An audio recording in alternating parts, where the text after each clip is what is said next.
acho que o que muda hoje não é a ansiedade, que é um traço humano.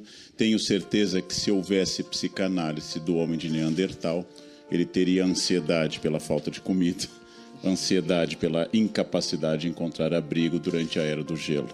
O que hoje acho que é uma novidade como historiador é a obrigatoriedade da felicidade como norma, a perda da dimensão trágica da existência, o fato de que para conseguir emprego ou ser uma pessoa eficaz eu tenho que ser feliz o tempo todo, intensamente, o fato de que eu acredito na postagem dos outros e eu acredito que o Instagram registra a vida eficaz, potente e plena dos outros, logo a minha também deveria ser assim. Por que é que só eu não tenho aquelas férias perfeitas, aquele Natal deslumbrante e aquela vida feliz, repleta de pôr do sol, de refeições extraordinárias? Porque a minha vida é monótona, repetitiva, porque meus filhos não são, apesar de amados por mim, tão fascinantes quanto aqueles fotografados no Instagram. Então é aquilo no caminho do filósofo coreano-alemão, né, o Chung Sang, que pensa muito na sociedade do cansaço, e complementando a excelente introdução feita antes, eu acho que houve uma hipertrofia da capacidade de crença de que todos podem ter acesso à plena felicidade, e como isso de fato está no plano muito mais da representação das redes sociais, aumenta muito essa ansiedade. Essa ansiedade é fruto entre um descompasso entre o real e o imaginário, entre essência e aparência, entre ser e pretender, entre a teatralidade do mundo que exige corpos perfeitos, desempenho, a nossa incapacidade de conviver com aquilo que nossas avós e avós conviveram tranquilamente. Depois de casado, você engorda e pronto. Isso era um dado da natureza. Não, você tem que continuar desejante e desejável, apesar de casado.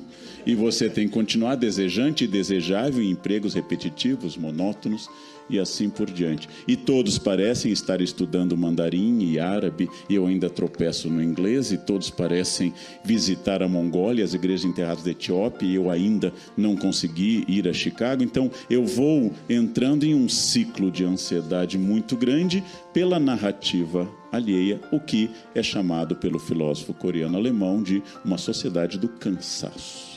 Cansaço porque somos estimulados a uma crença que eu chamei em determinado momento da minha manifestação em um café filosófico de uma teologia contemporânea, que é a teologia do empreendedorismo. Não é a crítica ao empreendedorismo, não é isso. Mas é a crítica à crença de que todos podem ser pianistas perfeitos, empresários de sucesso e absolutamente capazes de tudo, bastando o desejo. Então, como eu li hoje de manhã, e eu encerro minha participação com essa ironia de um anti-coaching que diz que este ano o Himalaia está repleto de cadáveres, de pessoas que saíram da sua zona de conforto e estavam cheias de impulso e positividade. O Himalaia esse ano, o Everest, está repleto de cadáveres de gente que saiu da sua zona de conforto e pensava muito positivo que podia conseguir.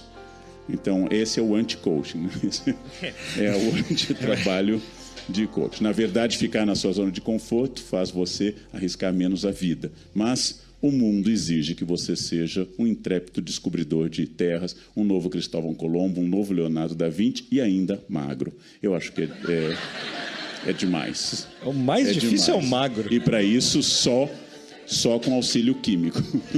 Só com auxílio químico. O que observo como professor durante muitos anos de ensino médio, fundamental e hoje, nos últimos 25, só universitário, é, em primeiro lugar, um defeito atual de visão de profissionais da saúde mental, que é a medicalização do comportamento humano. Não gostei da aula, não consigo prestar atenção, toma Ritalina. Nem todo mundo que não presta atenção tem déficit de atenção. Pode ser porque a aula seja chata mesmo. E não é um déficit de atenção, mas é uma pessoa que dialoga com o seu próprio gosto e seu desejo. Então pode ser que não prestar atenção seja sinal de que ela está saudável. E se ela prestasse atenção naquela explicação sobre mitocôndria ou capitania hereditária, então ela deveria ser submetida a um tratamento de eletrochoque, alguma coisa, para provocar, brincando, claro, o eletrochoque está voltando à moda, né? Para brincar, é verdade, para mim eu espanto. Então, nem todo mundo que está triste é deprimido.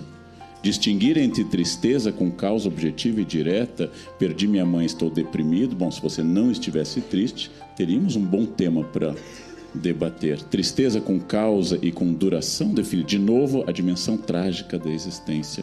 Então, a medicalização é aquilo que nós sabemos desde o fim do século XIX, que a condição para a existência da mulher histérica é a pesquisa do Dr. Charcot. Ou seja, desaparecendo o Dr. Charcot, desaparece a mulher histérica.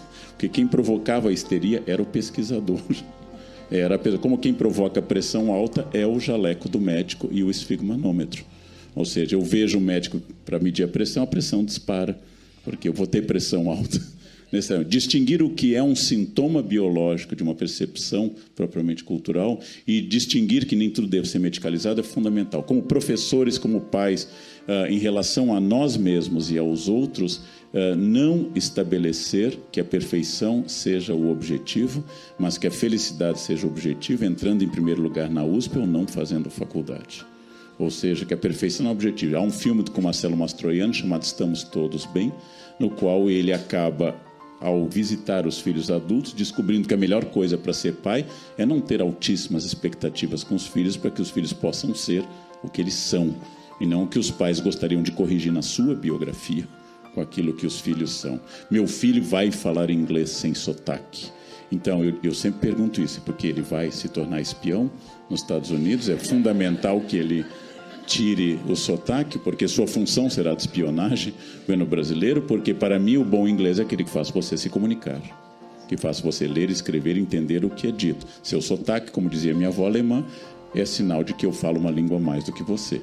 O sotaque é, em geral, um charme extra. Então, todas essas questões são questões de expor a alguém a possibilidade do fracasso, não incentivar nas crianças, alunos, falsas expectativas de excelência, não dizer a qualquer bobagem que é genial e a qualquer rabisco que aquilo supera toda a tradição da arte ocidental, sem entrar no discurso oposto que está contido no livro O Grito de Guerra da Mãe Tigre, no qual uma mãe de origem de Taiwan, nos Estados Unidos, educa os filhos em um sistema no qual a criança entrega um cartão de Dia das Mães, e como só ia acontecer, um cartão medonho, com rabiscos medonhos, para ser colocado no refrigerador, e ela diz, não, isso aqui tem pouco trabalho, refaça que eu mereço mais do que esse cartão. Então, não chegar nesse ponto do estabelecimento de um limite de tal ordem em que a criança se interessa por tocar piano e ela imagina já uma carreira com recitais no Carnegie Hall, ou seja, que você possa trabalhar com a hipótese do prazer e não apenas com a hipótese da excelência. Então, essas são questões para serem estimuladas em alunos e redescoberta de que padrão de excelência pode existir se for acompanhado de um projeto de felicidade, tema um pouco fora de moda, mas que corresponde não mais, como foi dito no início, pela Maria Homem, não mais pelo desejo do outro, mas pelo meu desejo. Eu já dei aula há muitos anos preparando alunos para o vestibular e um dos meus alunos estava se preparando para a medicina desde a então quinta série. Na quinta série foi decidido que, por ter pai e avô médico, o caminho dele deveria repetir a idade moderna e medieval. A profissão do pai determina a profissão do filho. O grande drama, já indicado por todos os analistas, Marcuse, que foi o Sartre, é esse medo à liberdade. Eu agora posso escolher marido e mulher. Eu agora posso escolher a profissão. Então vou criar uma outra expectativa. Bem, esse menino preparado desde a infância para ser médico, de fato entrou na medicina, porque ele tinha professores particulares assim que ele saía da escola para prepará-lo. Ele entrou com grande destaque em várias faculdades de medicina. E como era óbvio supor, e eu o acompanhei, ele desistiu do curso na metade. Ele é artista plástico hoje, não? E eu fico feliz que tenha dado tempo para que ele não cumpra aquilo que Thoreau falou no final dos anos de cabana dele em Walden, que ele foi para a cabana isolado na terra que era de Emerson, para que ao final da vida ele não descobrisse que a vida tinha sido inútil. Ele queria o tutano da vida e não a roupa da vida. Então ele diz isso em 1854, que ele não queria completar a vida se não houvesse a chance de ele saber se ela valeu a pena pelos critérios dele. Por isso ele se isolou vários anos em uma cabana, sendo pioneiro da sustentabilidade ecológica. que é o belíssimo texto de Walden, Os Danos da Cabana, e a sua desobediência civil, que é de 1866. Ou seja, todas essas propostas são ideias de que nós precisamos agora, nas brumas desta floresta de desejos, identificar o que é um desejo recalcado dos pais, ou dos professores, ou das escolas, ou da universidade, que querem realizar em mim aquela dor que trouxeram no passado. Isso é um desastre. E aí, seguindo Marcelo Mastroianni, desejar que os filhos sejam comuns é o maior desejo de felicidade para os filhos, que eles sejam absolutamente comuns e que não precisem acrescentar potássio a tudo, kkkk, permanentemente. Não precisem achar graça em tudo, nem seja extraordinário com absolutamente tudo. Eu concordo com o filme, com Lacan, com Maria Homem, de que realmente existe um excesso de demanda e essa demanda cria padrões inalcançáveis e de vez em quando se mostra alguém, como se eu dissesse a um jogador da várzea: jogue futebol no campinho da Zona Leste, porque Neymar é milionário. Logo, todos que jogarem futebol necessariamente serão milionários. Nem todos. Felizmente, nem todos.